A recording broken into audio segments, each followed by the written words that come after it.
Hello everyone, welcome back. Today is another fat electrician. I'm sorry, I'm not supposed to say that. The plump electrician. The thick-boned electrician. This is America's most iconic delivery system. Grumman? LLV? Oh, sorry, I just started a little bit ago and it started playing on me. Sorry. Okay, before we get started, there's a thanks button on the channel. You can donate. You don't have to. All donations are appreciated. You can request videos. They just take a little bit of time. You can subscribe if I've done anything that's interesting. And click the bell if you do. And if you don't want to do any of that, give me a thumbs up. That helps tremendously. Video. Every single time I try to make a funny, lighthearted video, it gets completely unhinged. Today we're talking about Northrop Grumman's most iconic vehicle of all time.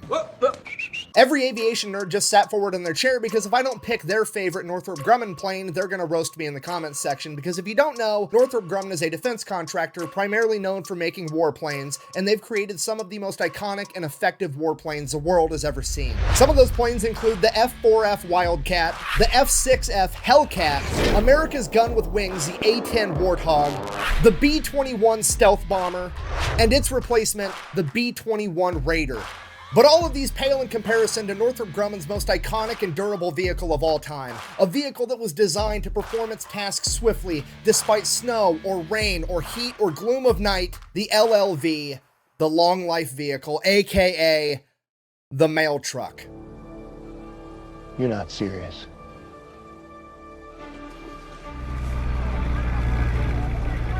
You've got to be shitting me.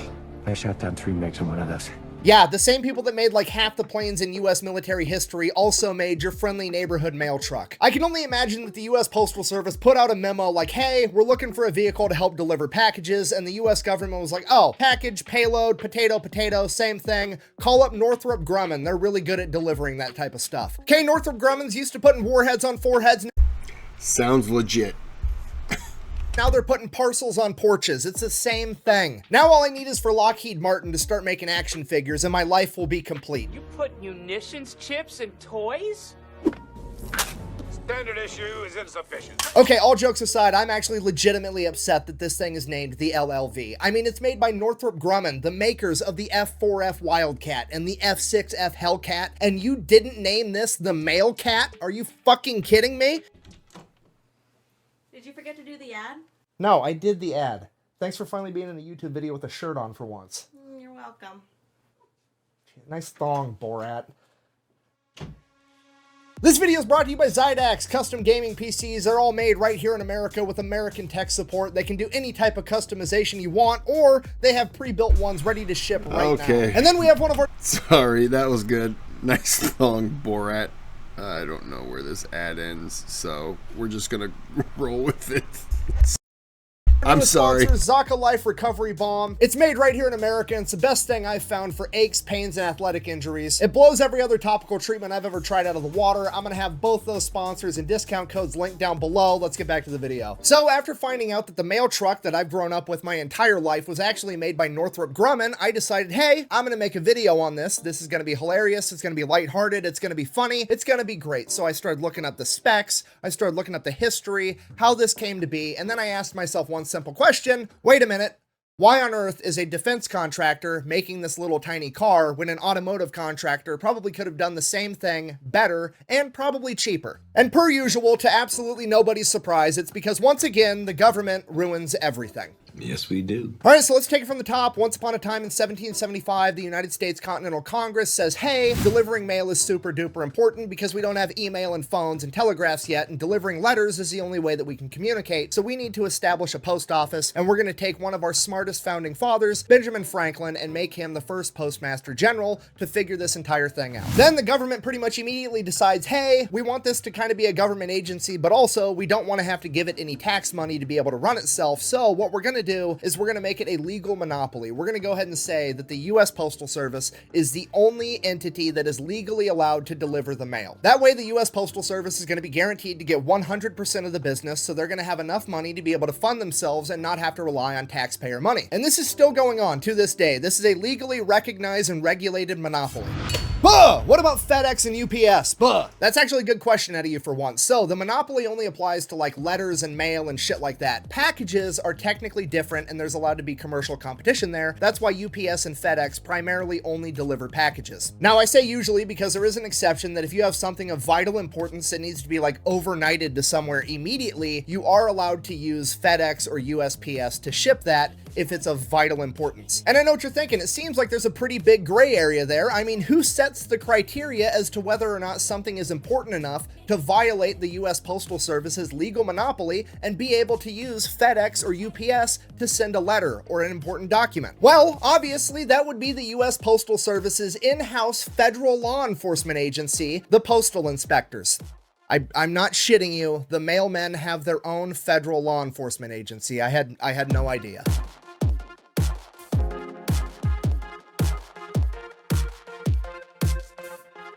Now, typically the postal inspectors are doing really great things like making sure that people aren't sending bombs or drugs through the mail or investigating people that have had their mail stolen, which if you didn't know is actually a federal crime. And back in the day in 1775, when the post office and the postal inspectors were founded, Congress levied the death penalty for stealing mail. And while that's all fine and dandy, once in a while the postal inspectors get a wild hair in their ass and they decide that they are going to enforce their legalized monopoly. For example, back in 1993, a big company called Equifax was using a private courier to deliver all of their mail, not just their packages. And because of this, the US Postal Inspectors launched an armed raid of their company headquarters, determined that their mail wasn't important enough to be overnighted, and that they were legally required to use the United States Postal Service, and then gave them a $30,000 fine. Yeah, if you live in America and you run a business and you decide that you don't like using the United States Postal Service and you're going to exclusively try to use like FedEx or UPS or something, there is a greater than 0% chance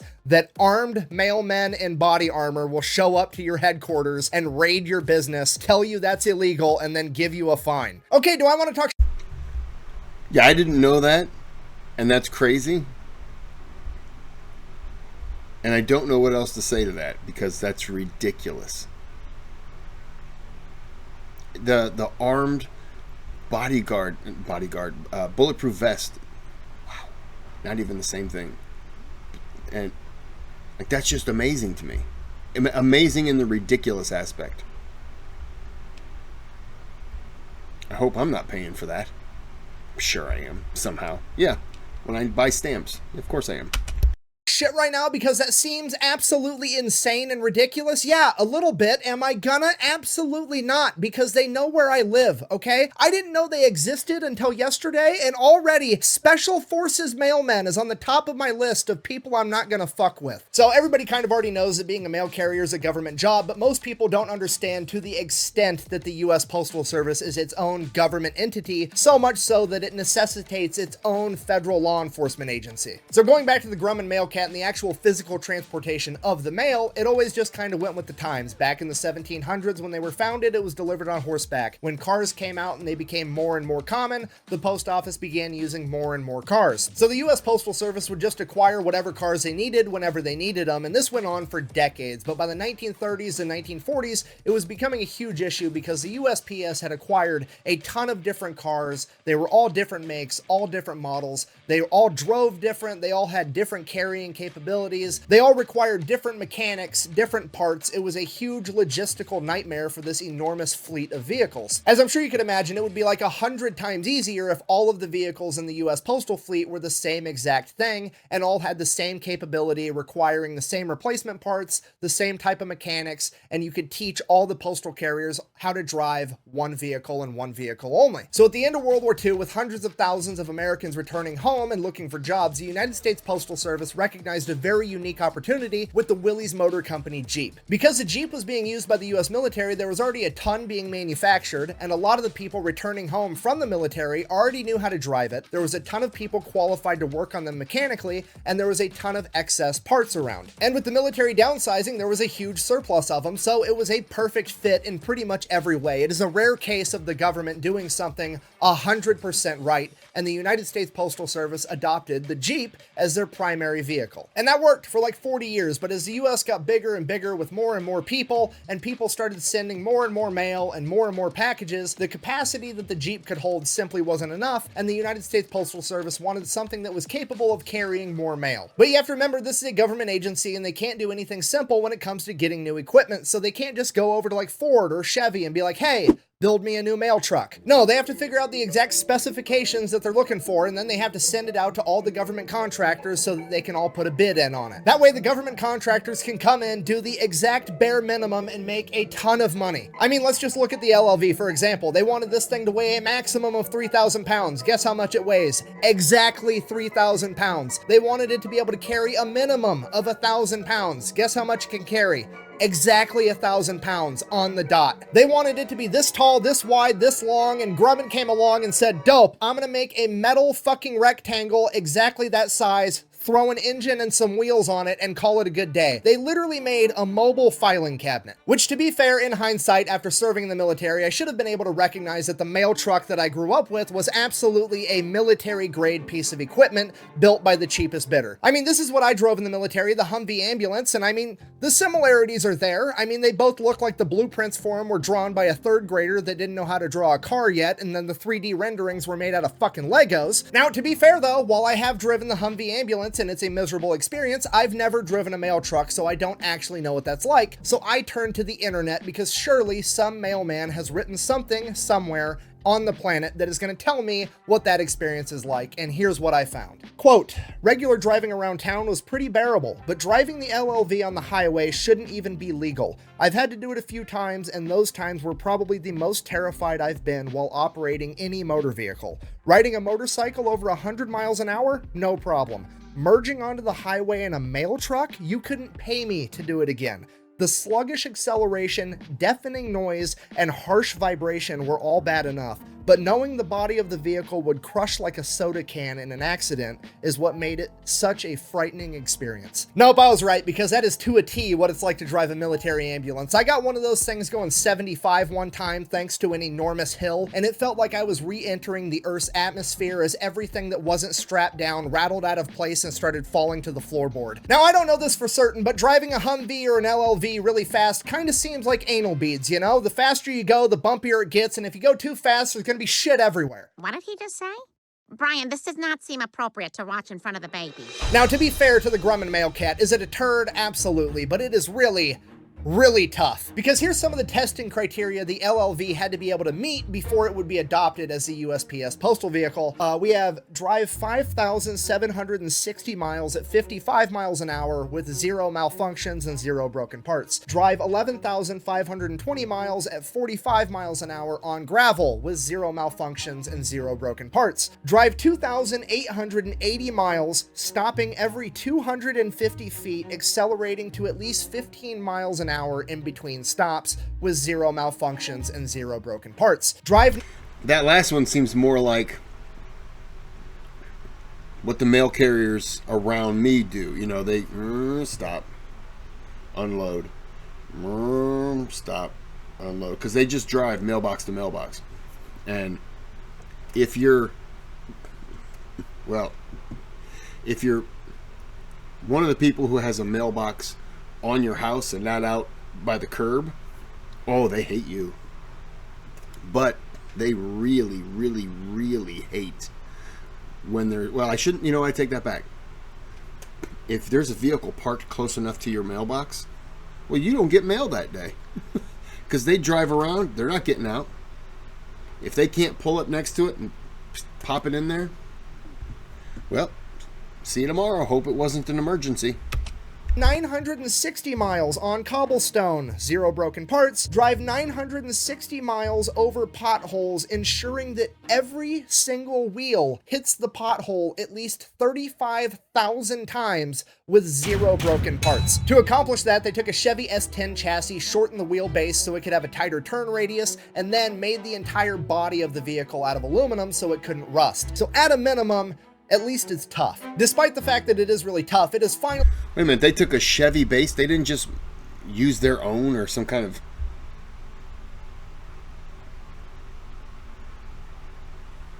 So it's a Chevy.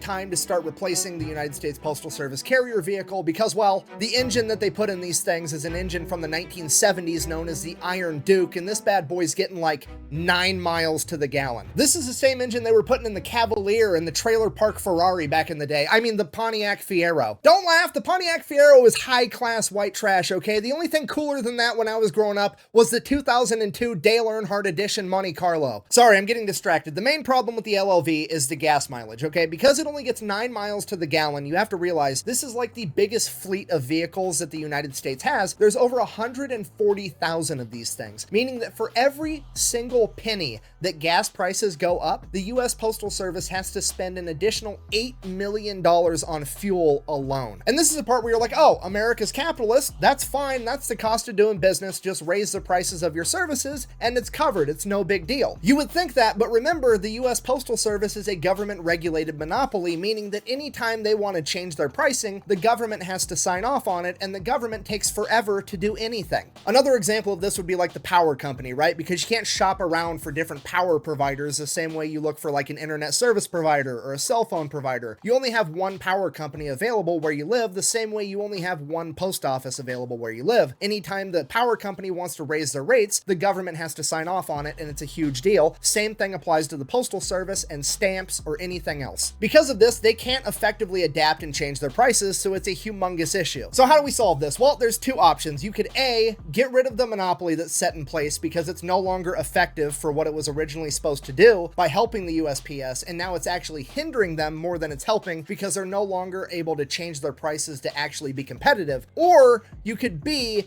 make them get different vehicles. And obviously, we're absolutely 100% of the time going to go with B because the US government, or any government ever really, is never ever going to give up control, and they have control over the USPS, and they're never ever going to let that go. They would rather see that thing burn to the ground than give up control over it. So, obviously, the USPS is getting new vehicles. But then that bites the US Postal Service in the ass because remember, they're a government agency, and they can't just like go to Toyota and be like, hey, Toyota, that new truck that you guys just came out with that's $10,000 and really cool, can we buy a bunch of those for fleet vehicles? No, they can't do that. They have to figure out the specs they want, then they have to send that out and let all these defense contractors bid on them, and then after they bid, they have to give the defense contractors millions of dollars so that they can develop the new vehicle, so they're going to pay for all the R&D up front, and then when Oshkosh Defense wins the bid with this fucking thing that looks like it was animated by Pixar, the other company that they beat is going to turn around and file a lawsuit and sue because they're saying that it wasn't a fair enough competition, despite the fact that the US taxpayers literally gave them all the money for R&D in the first place. And then that's going to delay the whole project more, and then bottom line, it's going to take 20 fucking years to fix the issue. The entire time the US Postal Service is struggling and trying to figure shit out while the government refuses to let them actually do their job and be fucking competitive, and it just sucks